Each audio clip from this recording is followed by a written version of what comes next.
গিন্নি, ও গিন্নি, কোথায় গেলে তুমি? বলি আমার জুতো জোড়া দিয়ে যাও তো, এদিকে কাজেরও দেরি হয়ে যাচ্ছে। যাই বাবা। উফ, তুমি যে নিজে খুঁজে জুতোগুলো পরবে সেটাও পারো না। বলি সব কাজ কি আমায় দিয়ে করাতে হবে? কি করব বলো, বল্টুকে দিয়ে কাজ করিয়ে অভ্যেস হয়ে গেছে, তাই নিজ হাতে আর কিছু করতে ইচ্ছে করে না। আমার মাথাটা বড্ড ঘুরছে গো। সে কি মা, কি হলো তোমার? তুমি এমন করছো কেন?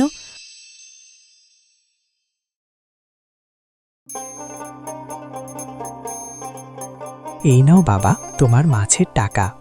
কিরে বল্টু, আজ তোরা এত তাড়াতাড়ি বাড়ি ফিরলি কেন? যে মাছ নিয়ে গেছি তা যাওয়ার সাথে সাথেই বিক্রি হয়ে গেছে। খদ্দেরা আরও চিংড়ি মাছ চাইছিল, কিন্তু দিতে পারিনি। দুজনে এত চিংড়ি মাছ ধরলাম, সব নিয়ে গেল? হ্যাঁ গো হ্যাঁ, আমি বলেছিলাম না এখন বাজারে চিংড়ি মাছের খুব চাহিদা। তাহলে তো পরের বার থেকে আরও বেশি বেশি মাছ ধরতে হবে, কি বলিস? সে তো আমি কবে থেকে বলছি, কিন্তু তুমি কিছুই শুনছো না। বেশ, তবে আজ থেকে আবার চিংড়ি ধরতে যাব কেমন? ঠিক আছে, তবে তুমি তৈরি হয়ে নাও, খেয়ে আবার আমরা জাল নিয়ে বেরোবো কেমন? কি হলো কবিরাজ মশাই, কিছু কি ধরতে পারলেন? ওর কঠিন রোগ হয়েছে সুধাংশু, একে বলে কর্কট রোগ। এই রোগ সারানো খুব কঠিন। কোনো উপায় কি নেই এই রোগ সারানোর? একটা উপায় আছে, কিন্তু সে বড় কঠিন পথ। কি উপায় বলুন না কবিরাজ মশাই, যে কোনো উপায়ে আমি আমার মাকে সুস্থ করতে চাই। শোনো তাহলে, নীল সাগরের তলদেশে এক ধরনের বড় চিংড়ি মাছ পাওয়া যায়। তোমরা যদি সেই চিংড়ি ধরে আনতে পারো, তবেই আমি তা দিয়ে একটি ঔষধ বানিয়ে দেব। সেই ঔষধ খেলে বৌমা সুস্থ হয়ে যাবে। নীল সাগরের তলদেশ থেকে চিংড়ি আনা, সে যে অসম্ভব কাজ। গৌতম, তুই এ কাজ করতে পারবি? না না বাবা, নীলসাগরে ভয়ঙ্কর সব তিমি মাছ থাকে, আমি সেখানে যেতে পারবো না। আমিও তো বৃদ্ধ বয়সে সাগরে যেতে পারবো না, এখন কি করি? এক কাজ করলে কেমন হয় বাবা, আমরা কোনো জেলেকে বলে দেখি, সে যদি আমাদের একটি চিংড়ি এনে দেয়, তবে তাকে আমরা অনেক টাকা দেব। এতে নিশ্চয়ই কেউ না কেউ রাজি হবে। তা ঠিক বলেছিস, কথা বলে দেখি কেউ রাজি হয় কিনা। চল তবে গৌতম, এক্ষুনি জেলের সন্ধান করি।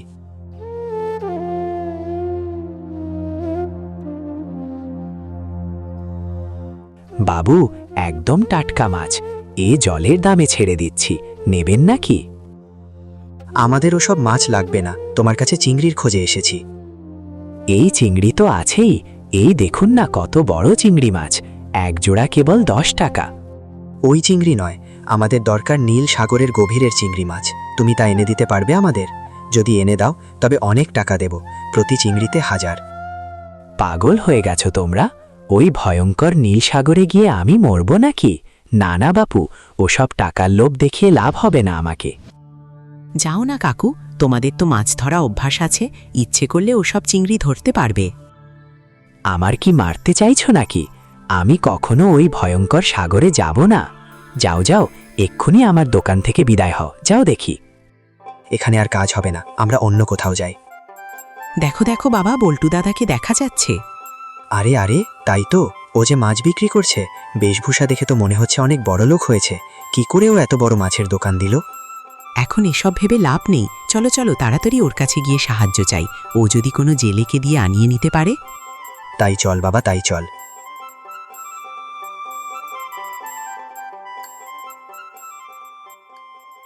এই বল্টু, চিনতে পেরেছিস আমাদের? সে কি কাকা, তোমরা এখানে? তুই কেমন আছিস বাপ? আমি তো ভালোই আছি, তা তোমাদের এমন বিমর্ষ দেখাচ্ছে কেন? কি হয়েছে তোমাদের? আমাদের সর্বনাশ হয়ে গেছে বল্টু দাদা, মা খুব অসুস্থ। সে কি, কি রোগ হয়েছে কাকিমার? ওর কর্কট রোগ হয়েছে, সেজন্য আমরা তোর কাছে এলাম। হ্যাঁ বলো, তোমাদের কিভাবে সাহায্য করতে পারি আমি? মাকে সুস্থ করতে হলে নীলসাগরের গভীর থেকে একটা চিংড়ি মাছ এনে খাওয়াতে হবে, কিন্তু আমরা কেউ সেখানে যেতে পারছি না। নীল সাগরের গভীরে যাওয়া চারটিখানি কথা নয়, কোনো সাধারণ মানুষ সেখানে যেতে পারবে না। তুই একটু দেখ না বাবা, যদি কোনো জেলেকে দিয়ে একটা চিংড়ি আনানো যায়। টাকার জন্য তুই চিন্তা করিস না, 1000 2000 যা লাগে আমি দেব। এখানে তো কোনো জেলে নাই কাকু, তবে তুমি চিন্তা করো না, আমি নীল সাগর থেকে বড় চিংড়ি এনে দেব। সত্যি বলছো বল্টু দাদা? সত্যি তুমি সেই চিংড়ি এনে দেবে? হ্যাঁ রে, আমি কথা দিচ্ছি, কাকিমাকে সুস্থ করবার জন্য ওই চিংড়ি আমি এনে দেব। তুই আজকে আমাকে বড় বাঁচালি রে, এই নে, এই ব্যাগে 1000 টাকা আছে, ওটা সবটা তোর। 1000 টাকা নয় কাকু, আমি তোমার কাছ থেকে 1 টাকা নেব, বাকি টাকা তুমি রেখে দাও। সে কি দাদা, এই টাকা তুমি আমাদের ফিরিয়ে দিচ্ছ? কাকিমায়ের প্রাণের বিনিময়ে আমি কোনো অর্থ নিতে পারবো না রে। কাকু বড় মুখ করে টাকাটা দিয়েছে, তাই আমি সেখান থেকে 1টি টাকা নিলাম। এই না হলে আমার ভাইপো, দেখলি তো কেমন বীরের মতো কাজ করছে। চল বাবা, তুই আমাদের সাথে বাড়ি ফিরে চল। তোর উপর অনেক অত্যাচার হয়েছে। আর না, এবার থেকে তুই গৌতমের মতোই আমাদের সংসারে থাকবি। হ্যাঁ দাদা, বাবা একদম ঠিক কথাই বলেছে। আজ থেকে তোমাকে আর কেউ অবহেলা করবে না। চলো আমাদের সাথে। আমি যাব গৌতম, তবে আজকে নয়, কালকে সকালে। যদি নীলসাগর থেকে চিংড়ি মাছ নিয়ে ফিরতে পারি তবেই যাব। আচ্ছা বেশ বেশ, তাই হবে। তুই নীলসাগরে যা, আমরা তোর অপেক্ষায় রইলাম।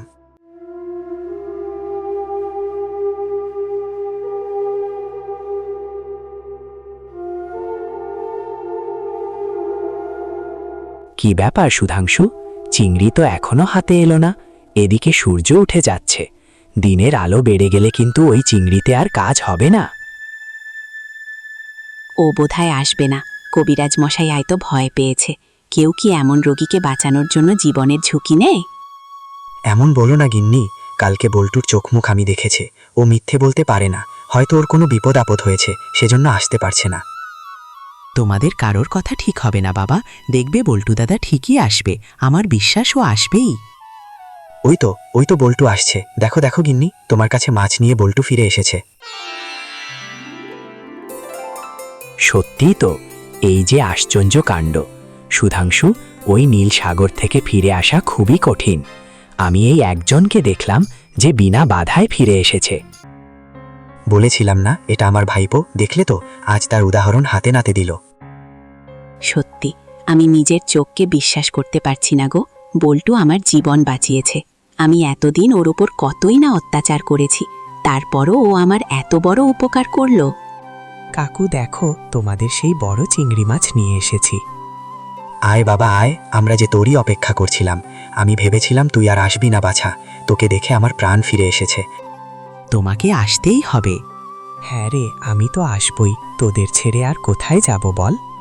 তোকে কোথাও যেতে হবে না বাছা। আজ থেকে তুই এই বাড়িতেই থাকবি। সে থাকা খাওয়া সব পরে হবে, আগে আমার চিংড়িটা দাও। ওটা দিয়ে ঔষধ তৈরি করে বৌমাকে সুস্থ করি।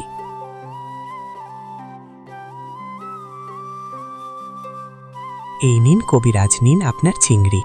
ছোট বন্ধুরা, আমাদের চ্যানেলে নতুন? তাহলে এখনই লাইক দাও আর সাবস্ক্রাইব করে ফেলো।